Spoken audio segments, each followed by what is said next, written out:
Hi everyone, it's Diana Rankin here, coming to you with messages for July the 2nd to the 8th, July 2nd to the 8th, and I'm so grateful that you're here and we're able to talk together. For those of you who are familiar with my YouTube videos, the weekly messages and predictions, and also the monthly messages and predictions, you'll hear my voice right now because I'm about to say something I don't normally say and I don't like to say. But I'm want those of you who are new to know that I don't like to make dire predictions. I'm really a rather happy person and I like to help other people be happier. But I am going to make a strong warning for all of us. Starting this week and lasting for the next probably 8 to maybe 10 to 12 weeks. So that takes us pretty much through the summer. It is going to be a difficult summer for many. So, I'm sorry, this hurts my heart to even say. This is going to be a summer of riots and violence. And the energy is starting to escalate this week. I think it's going to continue for a while, but something's going to happen this week. Some kind of it's not what I'm not seeing terrorist attack. I'm sorry. I'm not seeing terrorist attack as much as I'm seeing riots with guns in the streets by US citizens. So I don't know. It's going to be, I don't know where, because I think it's in multiple places. And certainly wherever there's a city, Chicago, for example, LA, wherever there's a major metropolitan area, we're probably going to see some problems. So San Francisco, LA, Chicago, even maybe in the center, Kansas City or St. Louis, in that area, certainly along in DC and up in New York. So those are going to be some of the most serious areas to be aware of and careful of. I'm not leaving out Ohio. I am looking more at Columbus than Dayton or Cleveland. So I tell you this because I just want you to be aware. And if at any time, you must use your inner small voice, your intuition. You must listen carefully. And if it tells you to leave the scene, leave the scene. You're not supposed to be there. If it tells you not, that inner voice says don't go, please don't go. I would love to tell you it's going to be a wonderful summer and a smooth running summer, but something is going to happen in the White House or on that area of the country. But I think it's the White House. Something is going to happen this week. That it's like it's going to come out, something hidden or something is going to come out. I'm sorry to be so vague on this, but this really goes against my grain to even talk about it, because I really prefer predicting things that are wonderful and beautiful to happen. But life is not always what we want in that area, is it? So I want you to remember there could be riots starting this week. There could be, and in those riots there will of course be violence. And it will have to do with our political scene in the US, but it's greater than just the political scene. It's hate coming out, and it's anger coming out, and it's fear. So what I want you to know, here are some ways that you must stay safe in addition to listening to your intuition. If you are out, I'm not saying stay home. I'm not saying if you're an activist to stop being an activist. No, please don't.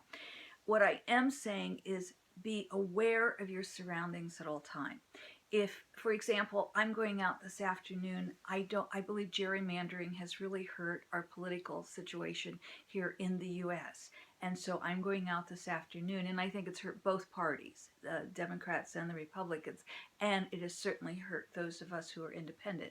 So I'm going out this afternoon, and I'm going to work with others to get signatures on the ballot to have the legislative look at gerrymandering. If you're doing something like that, here's what I want you to do. Number one, do not go alone. Have a partner. Number two, at any time that someone approaches you and starts up a political argument, shall we say, or even a political discussion, unless you know who that person is or you feel safe discussing that with that person, I want you to say thank you and walk away, or keep on walking. Don't even stop. There's so much anger, and this week I don't know why it's a dangerous week.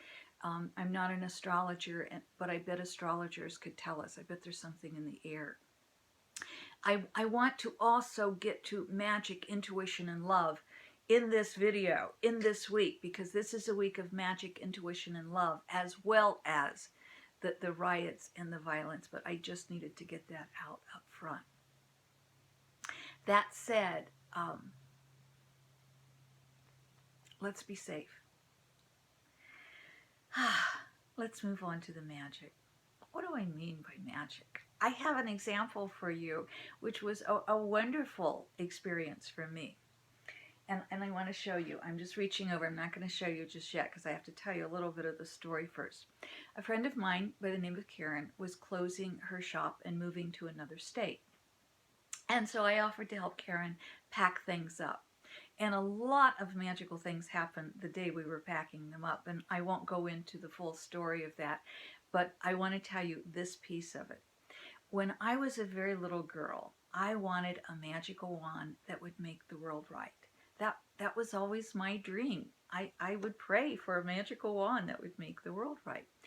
Well, through the years, people have given me magical wands, and one friend made a magical wand for me, and it was so beautiful. And I would carry it around to different, when I did different speaking engagements, and in many of my speaking engagements, I give out psychic messages to audience members.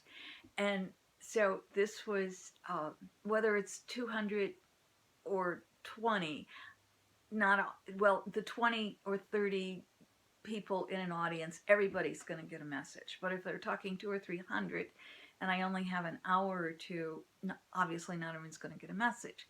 So I would carry my magic wand with me, and I'd have someone in the audience choose who was going to get the message, or if you got a message, you had to choose the next person, and so forth. So that magic wand, a few years back, did not come back to me at the end of that particular session. And I had to mourn it and then let it go. And I missed it because where's my magic wand? So I'm helping Karen pack up her store, and she insisted, and I mean insisted, that I find something to keep as a memento of her store and of her. Even though we knew we would see each other again, we were now going to be in separate states, and it would be a little bit harder. So I picked up a group of I looked around the store, and there were several items I liked, but there wasn't something speaking to me yet. And so I kept looking, and I picked up a stack of t-shirts and put them aside. And underneath the t-shirts was this magic wand. Isn't it beautiful? I'm going to hold it up a little closer so you can really get a chance to see it a little better. And so I took it over to Karen, and I said, Karen, this is the gift that I'm choosing from your store. May I have this? Well, Karen was delighted. Now, Karen is an artist. And as an artist, Karen told me that she made many of the items in her store, and she had told me that she was going to keep these items and take them with her because she was moving to a community that was very open to artists. And so this was one of the items that she made. And I said, oh, I can't take the item you're going to make. It was just hidden, and we didn't see it when we packed up your item. She said, no, I want you to have this. So when I talk about magic, it's this kind of magic that I mean. This kind of magic that I now have something very special that my friend made, that when I was a very young girl, I said, I need a magic wand to wave so I can make the world right. I have my magic wand, friends, and I am waving it over the world to help make the world right. Believe in magic, because with the energy that we're in, it is a difficult energy. It is a clashing energy, but it is also a magical energy. You know, recently I was talking to an astrologer, and Mary, and I said, I was telling Mary that I said, this is some difficult energy that we're in. And she said, it's the most difficult in probably 40 years or so. And I said, well, it really reminds me of the late 60s and early 70s. And I'm old enough to remember the late 60s and early 70s. In fact, I was in college at the beginning of it, and then I was out in the world. And it began, we had the civil rights movement, and then we had the march against the Vietnam War and the draft. Because in those days, for those of you who are too young to know, the draft, every young man at the age of 18 had to register for the draft and had to serve in the armed forces.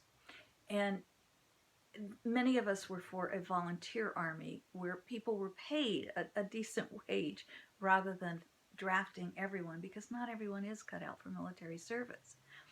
So in those days we were marching against the draft, we were marching against the war, and then women's rights came along and we were marching for women's rights. So it was a very active period of time between the civil rights and the women's rights. This was a very short period of time with the Vietnam War and the draft packaged in the center of that, so to speak. I want to say right now, I never spit on a soldier. I never in any way disrespected a soldier, and I don't know anyone who did, although that did go on. I want to also say there's a different energy that we're experiencing now than we had back then. Now, back then, was it rough at times, and was the energy angry? Oh, you bet. But overall, the bigger picture, it wasn't the anger that we have today. There was a lot of divisiveness, but it wasn't the anger, and it wasn't the violence that I'm seeing in a greater scale today. There was violence, there was anger back then, but it's greater now. It's a bigger scale. So that's why those of us who have that ability and have healed our lives to the point where we understand what I'm talking about when I talk about love. I'm not talking about namby-pamby love. I'm not even talking romantic love. I'm talking about love that literally moves mountains, and love that creates magic in our lives. Let me tell you one more story of Karen. There were things left in the store that needed to, something had to happen to them. Where were they going? And Karen was just asking herself that, and talking to me a little bit about it.